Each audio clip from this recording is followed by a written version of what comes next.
Oh yeah. Yeah. Like sacrifice. We make sacrifices. I was just listening to a podcast. This guy, Michael Garfield, he's an artist. And he's got a really good podcast, by the way. Here, I'll show it to you.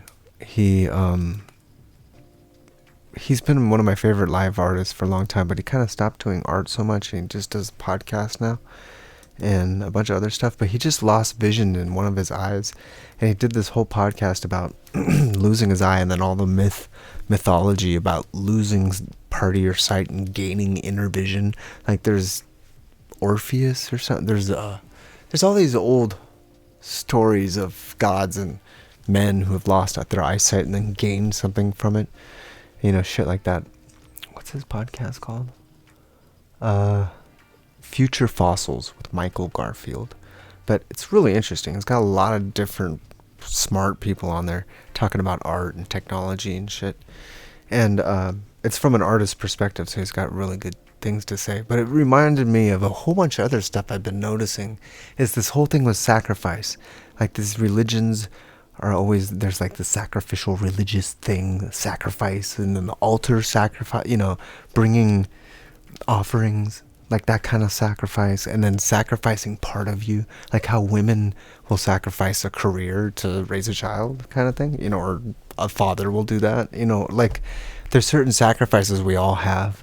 And I think, and the other day I also heard, like, if a country or if a religion isn't oh wait, how did it go? Like, as far as gods go, gods demand to be worshipped, and if they're not worshipped, then they need a sacrifice. So if there's not enough people worshiping them, they need war or some kind of death or something. That, I don't know, that's just a whole other mythology or some, I don't know, some shit. But it made me think about the sacrifices we all make, and how, like, people who take drugs are sacrificing something, like part of themselves, maybe their well-being, their health, and then they gain stuff. You gain powers, you gain insight. You know, so many authors and writers have been drunks, you know, and they just write these things in a stupor. You know, you like lose your consciousness and gain a cool story. It just comes through somehow. You wake up and you're like, what is that? You know, or, you know, just some kind of like thing you're giving up. You're sacrificing something and gaining something else, like lack of sleep for, you know, visions or something, you know, like fasting, you know, like you, and when you do it intentionally and you have an intent behind it, you gain something. And I think a lot of times people put themselves through the suffering, like, because it's part of that. Like you gain insight when you go through something, or you're able to help somebody else out because you've been through it, you know. So you like you hit rock bottom, so you know how to get out of rock bottom, you know, like, so you know what to do, so you've been there kind of thing.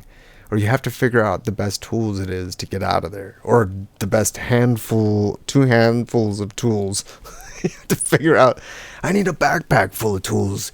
I'm going to go back there again.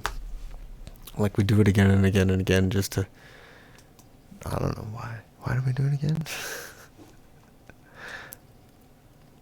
But I think that we definitely sacrifice things. When you look at all the things that you sacrifice in your life, what you're giving up and what you're gaining, like being single or being in a relationship. Being in a relationship, you gain all kinds of, you know, support, and, you know, like a good relationship. You gain, you know, that love and someone being there and attention and like someone to talk to and someone to cook with and share experiences with. But then when you don't have that, you're like, you don't have any of those things, but you're gaining time and your own power and your own energy and your choice to do whatever you want. You know, like, there's so much you're gaining, you know. So it's like, what's a sacrifice to you? What are you giving up and what are you gaining? You know, it's good to like look at all the things that you're not doing, and then think about, well, what if you were doing them? What couldn't you be doing? What are you doing now that you wouldn't be able to do if you did have those things? Sometimes it's a good little thought process. You're like, well, actually, I'm pretty good with what I have right now. This is good. I'm good. Do I really need anything more? But sometimes you have to sacrifice for the good of your own faith. Like just to knowing you have faith in something. Like a daily sacrifice is good because then it shows, like proves to yourself that you have solidarity in something, faith in something that's going to move you through whatever you're doing. And not, you have purpose. I think that having purpose and knowing you have purpose, whatever it is, whatever you define it as that day, is like what gets you through shit. When you have faith, when you have God, or when you have Jesus, or somebody, Buddha, somebody like you, your buddy, whatever it is you have that gets you through. For some, it might just be music or art or whatever. It's like a different thing. Everybody has like a thing that gets them through. And I think a lot of times when we when we get lost and depressed and sad, it's because we lose that thing that gets us through, or we think it's not worthy or valuable, so we don't practice it. We don't do it. We don't do art enough. We don't play our guitars enough, because we're like, why bother? Why? Because it'll make you happier when you're fucking depressed. It'll pass the time. It's because you might cheer someone else up. Who knows? But Jesus works for a lot of people, dude. Jesus is like the main squeeze for tons of people, and it works. He's all cuddly and cute, and he's got a beard, and he goes barefoot and heals people and shit. Jesus. Yeah, everybody needs something, to like cheer them up and get them in, make them feel warm and cozy when they know they're like doing whatever, and it just, you gotta have something that renews you each day. I think that's why art is good for a lot of people, because you don't have to have like a solid belief system. You just do art every day, whatever it is, music, art, painting, drawing, whatever, writing stuff down. Yeah, that sacrifice, Christ's sacrifice. I mean, what did he sacrifice? He sacrificed his life for a whole bunch of people. That's just crazy. That's just crazy to think about. I heard the other day that there's the story of, he's like, oh, I'm thirsty, and then like they're gonna bring him something to drink, but instead they brought him the sponge with vinegar. They said it was vinegar, and he like, ugh. But apparently the translation was wrong, and it's not vinegar. It was like some opium shit. It was some drug. So basically they drugged him, and then he passed out, and he died. And supposedly they took him off the cross like way early, like more than most people take to die on a cross. Like they leave everyone else up for like weeks, and they took him down after a few days or something like that. And then they put him in the cave. They thought he was dead, but he was just really drug dead. He woke up, was like, what the fuck? Where am I? And then got out of there and lived his life. And somebody saw him and was like, oh shit, he wasn't dead. And he was glowing because he was so high. And no, I don't know. So yeah, he got away. He got away. Jesus got away. I think the sacrifice thing, though, like Buddha gave up his family and his life and his wife and his money and everything, went into the woods, nature, to find himself so he can come back and help everyone else, I guess. Sacrifice. So there's sacrifices that you can make, and then in return you might get something, like maybe giving up meat is what gives me so much insight. I haven't eaten meat for like 28 years, 29 years, going on 30 years. I haven't put meat in my body, but maybe a couple times by accident because I ate at Mexican food restaurants. I was like, oh God, what's wrong with me? But I don't think, not intentionally. I ate fish one time because it was fresh. The dude just caught it out of there, and he cut it up and fried it did the thing right there with the garlic and the lemon juice and I was like, damn, yeah, give me some of that. I'm never gonna have it that fresh ever, and I haven't seen it once. that fresh since. And I told myself, if it's that fresh, I'll eat it. Like when I stopped eating meat, I was like, if I can eat meat that fresh and it's cooked and made within an hour of getting it, then I will eat it. But that's the main reason I don't eat meat, because there's nothing in it. There's no life force. It's been dead and frozen for who knows how long before you got it. And where it came from, who knows? Pumped full of what? Hormones? I don't know. But I haven't eaten meat in that long, so maybe that's why I'm so light. And I'm not wasting my time digesting meats for years.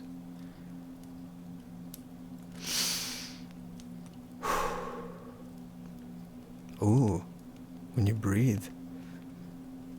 Is that a sacrifice? Yeah, little sacrifices. You know, like masturbation. Well, that might be a big one, actually. Or like, you know, when you waste food. Are you just throwing it in the garbage disposal, or are you offering it to a god or something? I don't know. Just thinking about all the stuff that we sacrifice. We let go. Like, I sacrificed a bunch of my plants to the squirrels. I was like, go ahead and eat them. I didn't try to protect them. I just let them have those lettuce heads. I was like, go ahead. You guys get them. And they ate them all. They just let them go. The other ones I put little cages around and stuff, but sometimes you just sacrifice part of it, you know. You're like, all right, those are for them.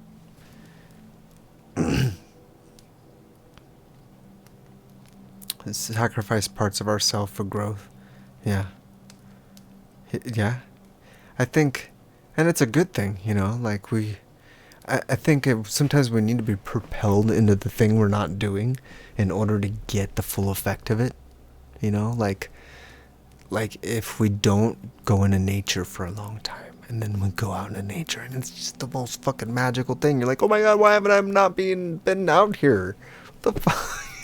You know, or something like where you have to not do it for a long time, and then when you finally do it, you're like, oh my god, why have I? This is the best. You know, you really appreciate it more. You know, like, because the lack of it for so long.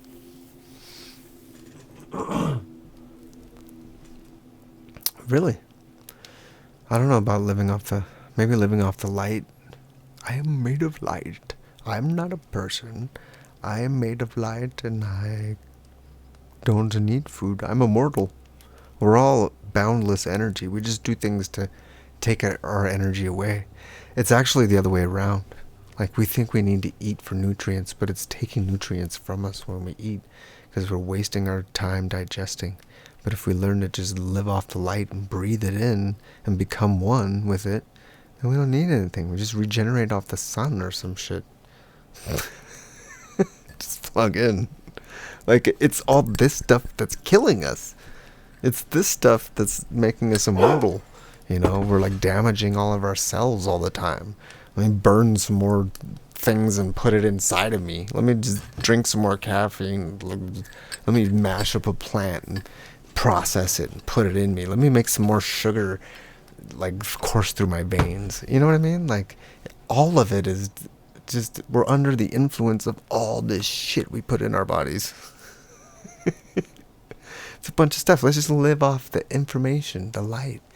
Just live off of the pure energy, starlight, moonlight, sunlight. Maybe that's all we need. Starlight, moonlight, sunlight. Just absorb all three. Get all the minerals. Maybe drink water and like become one with water and actually know what it really is. Maybe somehow interact with electricity, and that could charge us in certain ways. But why do we need food? Why do we need to kill things? It seems, I bet you that's like the cause of our death, is that we kill things. It's like ultimate karma. It's like, oh, well, did you kill something to stay alive? You thought you needed to kill something to stay alive? Until they figure it out. Until they figure it out that that's not what you're supposed to do. Just live to live off the vibration, the energy is just already out there. Yeah, we're convinced that the material world is what we need the most. All the food and the money and the the stuff, the cups, and the cool art. And then we're addicted, we really are, this whole illusion of music and food and stuff. It really is kind of like a dance of materialism, for sure. Like, look at all this stuff. And then you realize it's all in your head. You're like, all this stuff isn't even real. It's all made up. I'm imagining all this stuff. One of the things that makes that really obvious is that you can just make things appear out of nowhere. Like, I have lost and regotten and given up and regained so many of the same objects in my life effortlessly. Like, I'm like, I really want one of those, and it just shows up again. I'm like, oh, I have it again. Like, so there's that stuff again. It's so weird.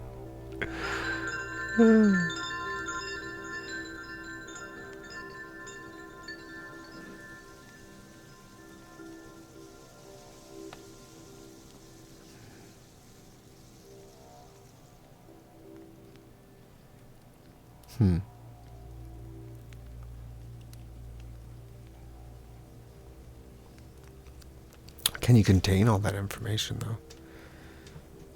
Can you, like, say you did know that stuff. Do a little thought experiment. Say you got in, and you did get into the gate. They let you in. You got into heaven. You got into another realm, and you were mingling with etherical beings there. Like, ultimately, what do you want? What do you want there? You want answers to what? The thing is that whatever you can imagine that answer being is true.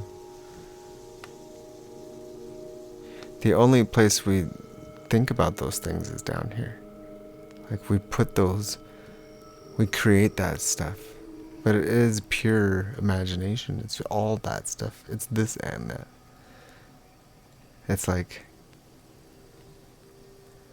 what happens if you get everything you ever wanted? Hooked again.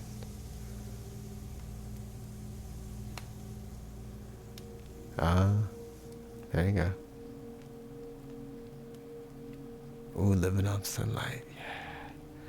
Yeah, ultimately we all just want, like, security and comfort and happiness, right? I mean, some people enjoy being a little dark and a little, a little shocking, horrific. And we like attention. That's just what people do. We like attention. Everyone does it. Shit, that's what we're doing all the time. I don't know if it's a choice. I think more and more I feel like it just goes on and on. It's like a never-ending, forgetful, perpetual freefall. And we just keep falling through veils of forgetfulness. And it just doesn't end. We're going to do this again and again and again. And every time we think we're, like, starting over, it's just, we're forgetting. We just forget. I don't know. I don't know.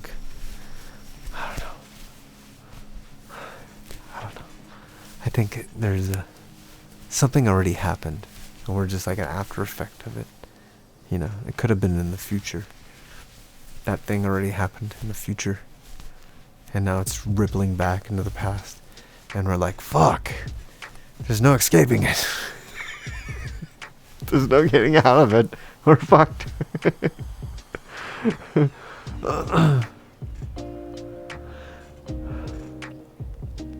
Share it with the world. What would that be? What would help the world? I mean, is there something to help the world? Like, there's that thing that they say that if you wait, what is it? The purpose of life, the meaning of life is to find your gift or something, and the purpose of life is to give it away or something like that. But you got to find out what you're gifted at, what you're good at, and shit. And then I forget. I get the two mixed up. The meaning of life is to give it away. The purpose of life, one of those. Isn't it great? I think people just I don't know. People don't search. They're like NPCs. You know, they're not curious. They're not trying to find out. But yeah, you know, but I think as an artist, you realize, as a musician, as a writer, as an artist, painter, whatever, there's a certain point when you realize you're scripting it. That as artists, we're the ones writing this culture, this world, we're the ones that everyone else who's not doing that shit is following. People are like basing their lives off of TV shows and stuff they're seeing in media, like created stuff. Shows we're acting out, you know, like we're more bombarded by shows and scenarios on our screens than we are by people around us. You know what I mean? Like we have more influence coming in from our screens than there is. I mean, my whole life has been in front of fucking TV, you know, and I've seen scenarios on TV that made me think things were possible, you know. So I learned about locations, I learned about people, I learned about all kinds of shit from TV. Like, it's crazy. But I think as an artist, you realize that at some point. You're like, oh, it's us. We're making it up. We're scripting it. We're writing it. We're the ones telling people it's this way, and then they believe it. You know, like that's my theory of everything you know, like there's people who grow food, and there's people who work, and there's people who keep like the material world together, and then there's the artists. And they fucking make up religion, and they make up shows, they make up theater, they make up like characters and archetypes and all that shit just to sell books, just to sell fucking scripture, just to fucking get people to go to church so they can eat too. I mean, do you ever see a priest out there fucking in the field? No. You know, like he's just getting part of the handout and eating that shit. You know, like he's getting the free stuff because he donates all his time to the belief. So artists create beliefs, and then those other people believe in them, and then it sustains our life. And it's just a big scam. It's a big con, you know. But like it's not a bad thing, because we all need stories. We all need some kind of thing to do, because how boring is that? You're just like, I go to work every day, and I'm gonna work for all these people and make stuff, and then everybody else is fed, and then now I'm gonna go to bed and watch this show and then do it again tomorrow. You know what I mean? So like, yeah, we don't eat if we don't work, and that's why artists have to work every single day. That's why they have to write a good story, to paint a good picture. They have to work for the church. They have to create, you know, like that's why artists have all worked for the church, because it's just a big artist cult. That's what it is. Look at all the art in all those old churches. That's all it is. It's like a fucking art cult. I mean, look at Alex Gray over there with his art cult. He's trying not to pay taxes. Sheesh. That's why all these like big influencers all go to like charity. Alan Watson's good at. He's just like whatever. He's all smoking a cigarette. Yeah, how bored you would get. Yeah, that's a good one. I've heard that one, where it's like, imagine just getting everything you get. You know, like with the law of attraction. You know how you like imagine having the thing you already have, and then you're just like, oh, I already have it. And how you would feel and act if you had the thing you already. Imagine having all the knowledge and being God, and like, what would you do? Like, what would a day consist of? You'd probably try to put yourself down here so you can experience it, right? But like, that's a fun thought experience to like, well, what if I died right now? That's a good one. Imagine you're dead and you let go of everything, and all this is gone. All these people you met, all the stuff you did along the way, it's over now. It's a forgotten thing. Nobody's gonna remember it. You're moving on now. That's a good daily practice. Practice dying. And it just makes you appreciate things more, I guess. Maybe. Yeah, it's a good reminder, just to put yourself in that space of, what was that like with nothing? Because I think that might be the desire, is to come here, because there's just, it's not, I don't know, I kind of believe that there's the astral world and then there's here. And everything in the astral world is like pure imagination and pure thought and every possibility. It's like access to the multiverse, but like it's not real. It's not a physical world.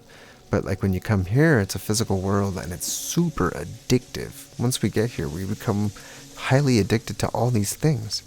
There's food, there's drugs, there's TV, there's alcohol, there's books, there's, weed, there's nature, there's tons of shit to get addicted to. So we think that this is it. We're totally convinced that this is it.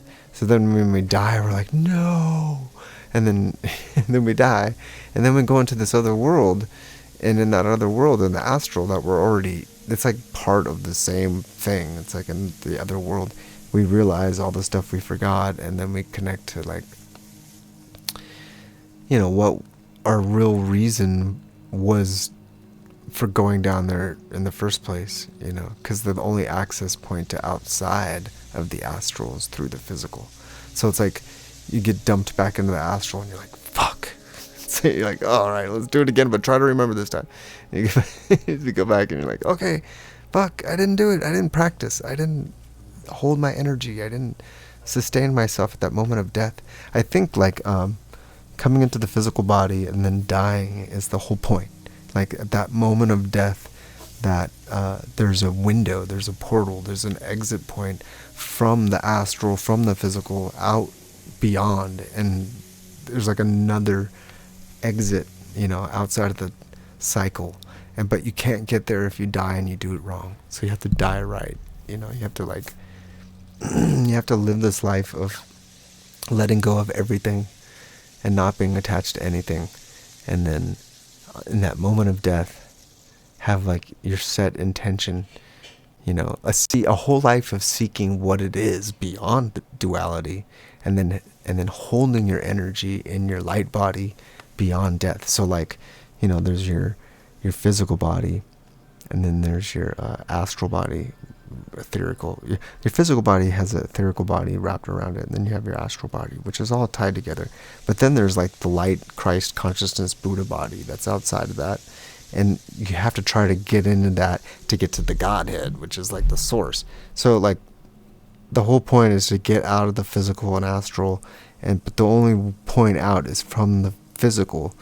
But when you die and you do it wrong, you end up in the astral again and then back in the physical. So then it just loops around like that. But to exit, you need to do it from the physical. And to do that, you have to have a life of practice and devotion and like letting go of everything you've ever done in karma. And you have to become totally non-attached. And in that moment of death, you have to totally let go of every addiction, everything you came here and got addicted to. Plus, you have to know where to go, so you have to study, you have to find scripture, you have to find the knowledge, you have to figure it out you get a whole life to figure it out. And then in that moment of death, if you get the right knowledge and you get the right key, you can go to the right place, which is outside of the whole system. And then you can start, I don't know if that just links to another bubble, another system or what, who knows. It could be like you become a god, or you just become one with all of it. But then how boring would that be? Like if you're just a Buddha for 4,000 years, you're like, and you're like helping people down below or something. I don't know. You could be like, go back to just becoming a mountain. You're a mountain, or you're like a storm, or you're like, like I'm a tree system. I'm a group of, trees in Colorado or something. You're like a stand. Like what would your choice? what would be the thing, like what would you want to do? Like what would be the ultimate thing to do? Probably come back here. You're like, it's fun down there. Is there anything else? What's beyond the beyond? What's the God above a God? Yeah, right? Well, I think, and then you hear about how there's like a giant beast up there that will just devour you, like if you try to go any further. So it's like, what's the true path out? And a lot of people get trapped here thinking that the truth path out is to come back and help everyone. Like, I kind of feel like that what the prayer of the bodhisattva or whatever, like the Buddhist thing where they vow to not go any further until they come back and help everybody. Like, they keep that's their intention, is to keep coming back and helping everyone until everyone is enlightened or some shit like that. That's never gonna happen. That's the impossible task. That's the biggest fucking cop-out there possibly is. It's gotta be. Like, you meditated for how many lifetimes and how many, like, you achieved so much enlightenment and spiritual insight, and then that's where you got, was you needed to come back and help everybody to get any further? Like, that can't be it. That can't be it. That sounds like, yeah, that sounds like you're just making yourself important. You know what I mean? That you couldn't go any further and you got pushed back here. Like, who's going to want to go all the way to that point and go, oh, a demon-headed snake creature, lion creature told me I couldn't go any further and he was going to eat my soul if I didn't come back and help other people. You know, a giant multi-headed beast was about to devour me if I didn't come back. There was really nowhere else to go unless I just let it eat me, you know? So it's like, I guess we just come here and enjoy it and make some art.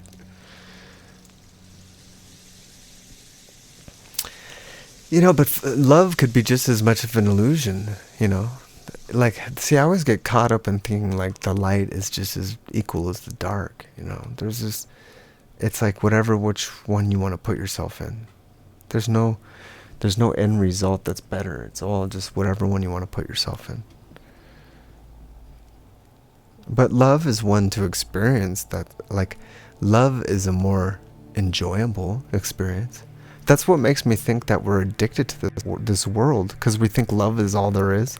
Love is all you need. That's another addiction. Look at all the different kinds of love there are. There's like billions of subgenres of love. You know? There's so many. There's not just intimate love. There's like love and friendship and love for things, love for, you know, places, love for your family, love for your kids, there's so many, love for your class, love for your country, you know, like just love for chocolate. I think the love thing is good, and it's because, you know, it's a good addiction. It's like something you want to be addicted to, right? Like, and that's what you get more of. Like, so whatever you're addicted to, you get more of that. But I think even in that moment of escape, you have to let go of love. Like, I think even the love is the final test. Like, that is the thing that's the glue that holds you to the physical. Is thinking that love, oh, the love. Even when people beyond death and beyond, it's the love. Oh, they're still right here in your heart. You know, like the love is what keeps us coming back here. And that doesn't sound like a bad thing, you know, like seeing your loved ones after you die, the love, it's all encompassing, and love is all you need. But it sounds like a spell that keeps you coming back. You know what I mean? So like, maybe the love is the spell because it feels so good. It's like the love drug. You know, we're all like, oh yeah, love, let's get it. Oh, I love food. I love weed. Oh, I love coffee. Oh, I love music. Oh, I love this stuff. Oh, I love it. Smells so good, tastes so good, feels so good. I love it. You know, and we're so attached to it all because we love it when we die. We're like, oh, but I loved all that stuff. And that's what keeps us coming back. It's the love for it all. Like, imagine when you die, you just hate everything. Like, I hate that fucking place. I hate it all those people. I don't want anything to do with any of that shit anymore. Those people probably get to go on. You're like, I'm so sick of it. I'm so tired of this world. Fucking move on. Give me another planet with different physics. I want a place where people are cold and bitter, and the coffee is nasty, and I mean, no one's addicted to anything, and everyone's just living their best life. No, I don't know. What the fuck?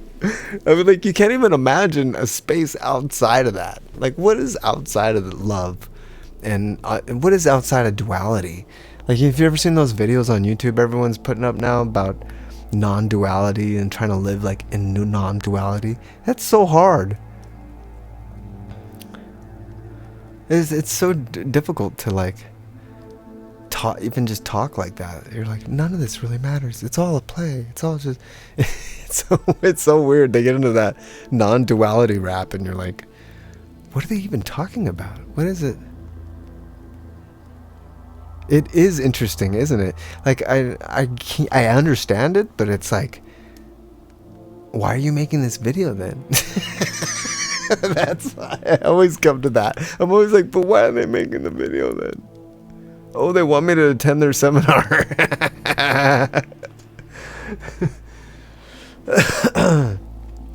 Yeah, those two.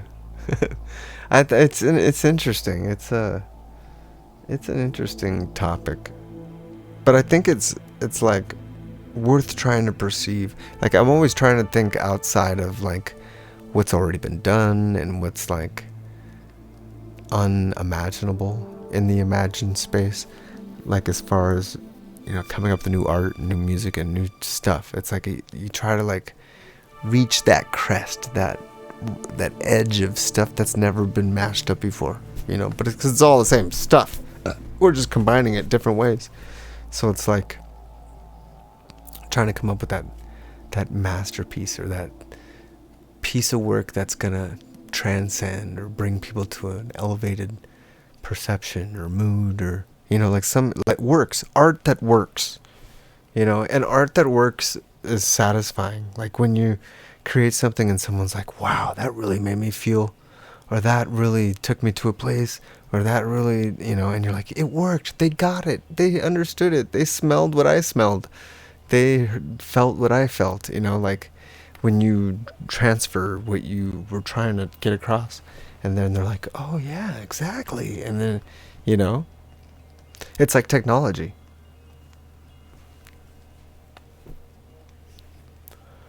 But yeah, so, you know, it's all fun. Just have fun, I guess.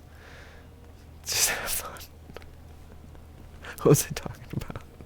What was I talking about? What were we talking about? I don't remember. The Godhead. Have a great night. Ramble on. Sometimes I ramble on. I forget what I'm talking about. To experience. Cheers. Be possessed by the things you wish to be possessed by. For me, it's caffeine and weed. Good stuff. Good times.